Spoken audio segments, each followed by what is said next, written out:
Hey guys, this is John. I wanted to be one of the first people to review Harry Potter Kinect. I played through the game. I'm in the trophy room right now. I did play through the game on advanced difficulty. I'm just going to prove it to you. I played through the story mode. Took about maybe 2 hours. It was a fairly short story mode. It was fun though for what it was. It was better than I expected. So anyway, I'm just going to show you real quick that I played through the story mode. That's year 1. You can't really see my picture. That's year 7, Voldemort finale. Controls are pretty good. Actually, it exceeded my expectations. So I'm just going to play through a couple of my favorite mini games or story mode events. I'm going to do the trophy room. And we'll talk a little bit about the game as we go. It's a hard game to review because if you're not a Harry Potter fan, you definitely won't like this game. I'm just going to play it casual just so I don't get my butt kicked. But the controls are actually pretty good. Oh, you know what? I'm going to do this one. Actually, it's even got a sword fighting. You know what? The sword fighting's better than Star Wars Kinect.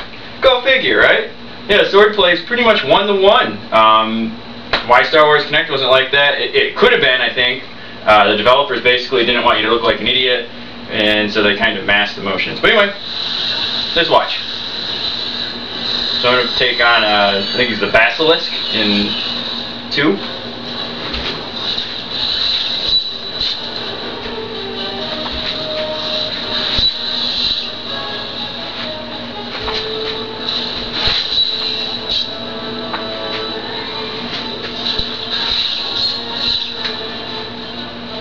I completed this challenge. This is after you unlock the story mode, or after you finish the story mode, you get challenges to try to keep you to replay. Surprisingly, there is quite a bit of replayability in the game.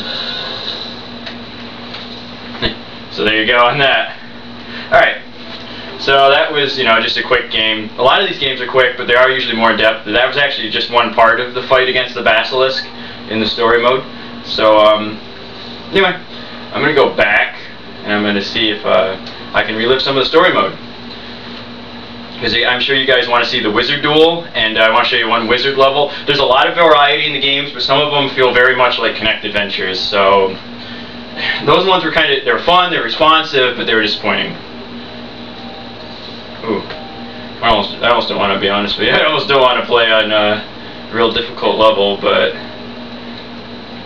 whatever. I'm going to be quiet here for a minute while I do the... Yep, this is a fun one. And you know what? The controls are pretty good even with the shooting. In some ways it's better than Fable, The Journey, which I haven't reviewed yet, but I have the game. And the reason is because you don't even have to calibrate it. It's pretty amazing. This is kind of poor man's Gears of War. So I'm going to be quiet so I can do the spells.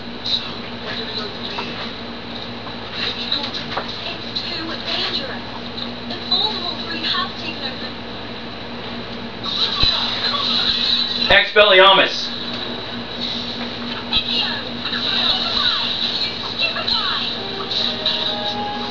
I always forget the name of these spells.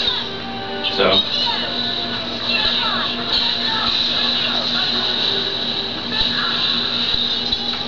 Come on. Oh, I guess I can't do that in this one. In some of them you can do a stupefy. Yeah, they can do a shield, but you can't for some reason in this one. I didn't realize that. Forgot what it's called. Levicorpus.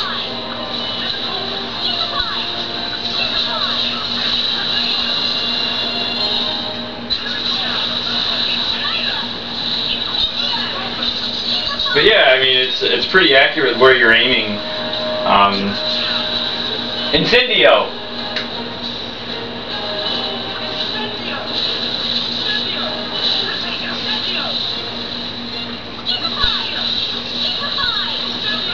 So anyway, I'm going to just fast forward through this. You see that.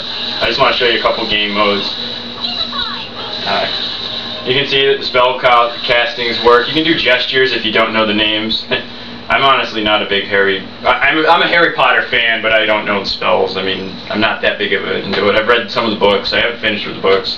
And I love the movies and I like the books, but I'm not my wife's a big Harry Potter fan. I like like Harry Potter, but I wouldn't call myself the world's biggest fan or anything. Alright, let's do a duel. That's probably what you want to see, so we'll do a half of a duel. Yep. Let's go right to the boss. If you haven't seen Harry Potter, you might want to turn it off. If you haven't seen Deathly Hallows Part 2 or read the book, this will be a bit of a disappointment or a shocker or a spoiler for you. Really, my big problem with the game is the story mode is difficult and challenging, and there's some variety to the games, but it's a little bit short, even with the challenge mode, which I haven't completed yet. You do get rated, so you can replay if you want to earn achievements and stuff like that, so it's not all bad. It's actually quite good. Dueling's fun. In a lot of ways, this game is kind of what we all wish Kinect Star Wars was, but the problem with the game is that it's a bit short, and that's not good. It's actually, I'm covering up my gestures, so I gotta remember how you do these things. I finished this game last night. I'm on my lunch break trying to review it real quick, just because I don't want to review it. Yeah, you can see that it's a little awkward, so I don't see what I'm supposed to do for the gesture. You gotta crawl, I remember that, but yeah, I want to review it before everybody gets real super negative. Incendio!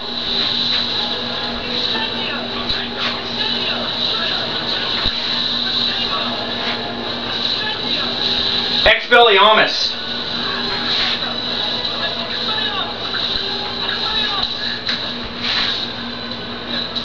Stupefy!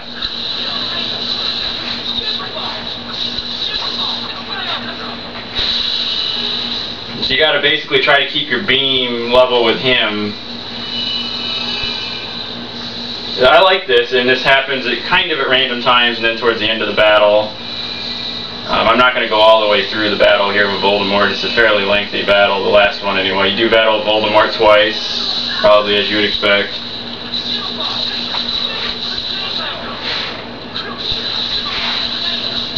There's a lot of variety. It's not just spell casting or anything. As you can tell in the demo, there's quite a bit of stuff you do in the game. You do everything from even pulling those like little trees in the second. You can tell, again, I'm not a big Harry Potter fan, so forgive me for not knowing the lingo. So I'm going to do a gesture because I don't know what the spell is.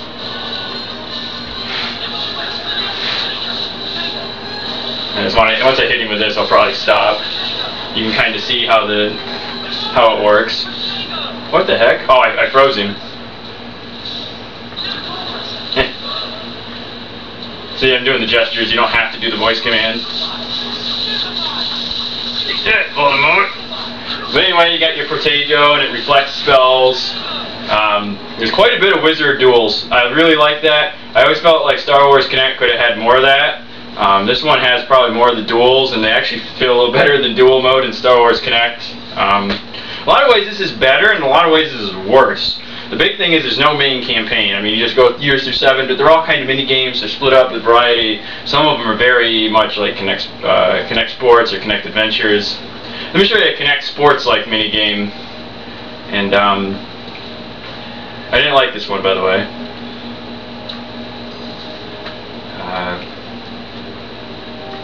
Yep. Do this one. I'll do it for a minute. I'll just do the second level. This is very much like The Keeper and Kinect Sports. This is the second part of Quidditch, which I showed the first part. Also, the parts of the demo are in the game. But anyway, the controls are responsive, but look, it's just like oh yeah, some of the wizard levels where you gotta use your hands and stuff, like very responsive.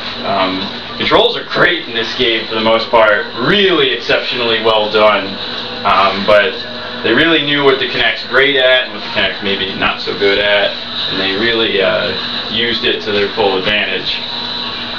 It's a fun game, it just lacks a lot of, it could have had more mini games. I'm hoping for, well, free DLC, but who am I kidding? You know what though, it's interesting is WB Studios published Game Party in Motion, which was terrible with controls, and then we have this, which is pretty good. You can see it's 1-to-1 with me, and really impressive stuff. So I gotta avoid those. They're like cannonballs, I guess.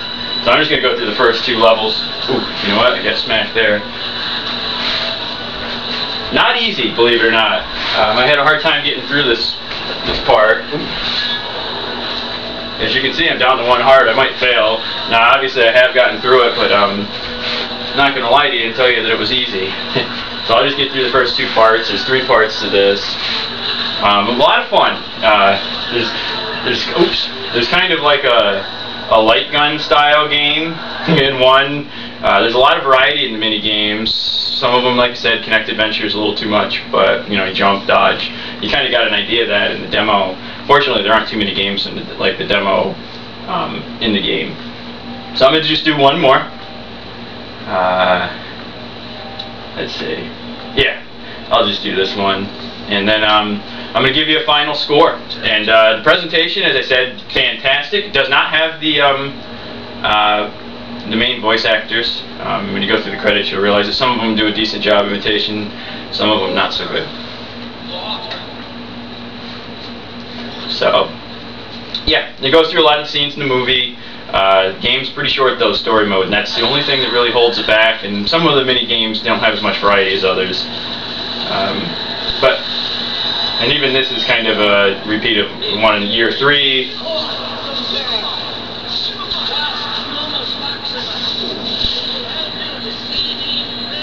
You got to follow this radar and kind of shoot them before they.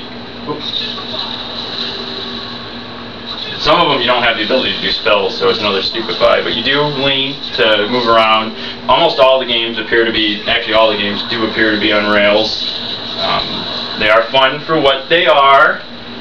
There's some really good battles with Voldemort, one being Dumbledore and Voldemort. I think that would be in the Order of the Phoenix. Really good. I really enjoyed this game. I'm complaining about it, but it's only because I'm reviewing it. I don't know if it's worth $50, and that's the problem with a lot of Kinect games. If you're not going to put any content in it, you got games like Fable the Journey and Steel Battalion that actually have, gameplay, and a lot of gameplay, and then you have games like this which are good, but not a lot of gameplay. Even Disneyland Adventures, even though there was kind of rides like this, you could walk around the park and stuff, and there was quite a bit of missions to do. This, once I get through challenge mode, I probably won't play it a whole lot outside of, a party or something. So, you're left with the game that you wonder why it was $50, and I'm not really sure. Oh, by the way, I'm sneaking it up, but some of it has to do with, no offense, you guys watching it, I'm trying to talk while playing. It's not super easy on casual, or on advanced, not gonna lie. It's fairly challenging. See how, the aim is pretty good. You really do have to aim it. After playing a game like Star Wars Kinect, where it was very difficult to aim with the Force, this is, Luminous! This is pretty good. Pretty accurate. Even like Fable the Journey, you had to calibrate. So, anyway, presentation's good. The mini games could be better. It could be a little bit longer, to say the least. $50, it's a hard game to recommend. Again, it's another game kind of like Dragon Ball Z Kinect, where I wish it was maybe $20, and I paid $38. If you're wondering, I got a deal on Newegg. But anyway, I'm gonna have to give this game, because of the current price, I would give it an additional star, or an additional point if the game was $20 cheaper, $30. But at the current price, I'm giving it a 6.5 out of 10. The presentation's great. If you're a Harry Potter fan, you'll have fun. There's multiplayer, like Dragon Ball Z. No online multiplayer though, and no leaderboards. There's the challenges. The difficulty is fairly difficult. There's a lot of stuff for Harry Potter fans. The presentation really gives it a higher score, and the controls work. It's just a collection of mini games. Know what to expect. So this is a 6.5 out of 10 from John. It's a great game for a mini game collection, but man, it shouldn't have been $50. That's really what kills the game. So at least you can see the controls do work. It's fun for what it is, but it's a short ride. Thanks for watching. This was John.